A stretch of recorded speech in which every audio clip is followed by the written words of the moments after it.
Hi kids, I'm going to help you to review your previous lesson. Chúng ta sẽ cùng ôn tập lại nội dung bài cũ nha. School. Chủ đề ngày hôm nay của chúng ta chính là subjects at school. Subjects at school. Các môn học ở gì ạ? Ở trường. Now, let's listen and repeat after me. Các em nghe và nhắc lại cho cô nào. Math. Math.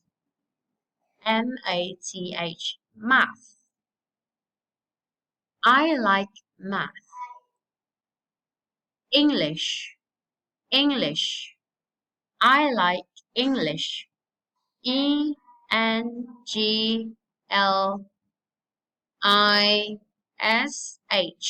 English. I like English. Art. Art.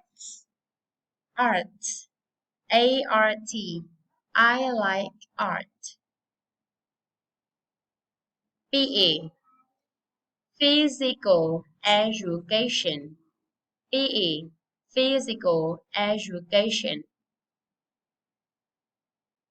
Music. Music. Music. M-U-S-I-C.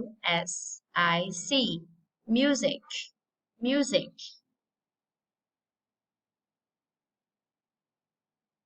Một câu của chúng ta ngày hôm nay nó là một câu thứ nhất. Các bạn muốn biết em có thích tiếng Anh hay không chẳng hạn. Thì bạn sẽ hỏi các em như sau.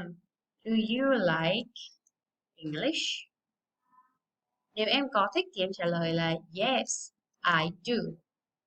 Cô muốn biết em có thích môn toán hay không? Cô hỏi do you like math?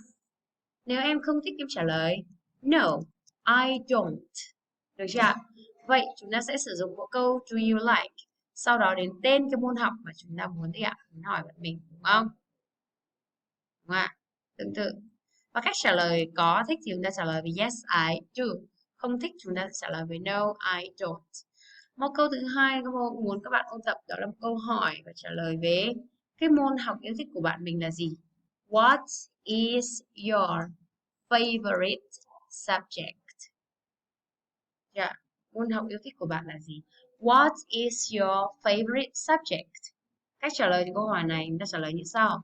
My favorite subject is.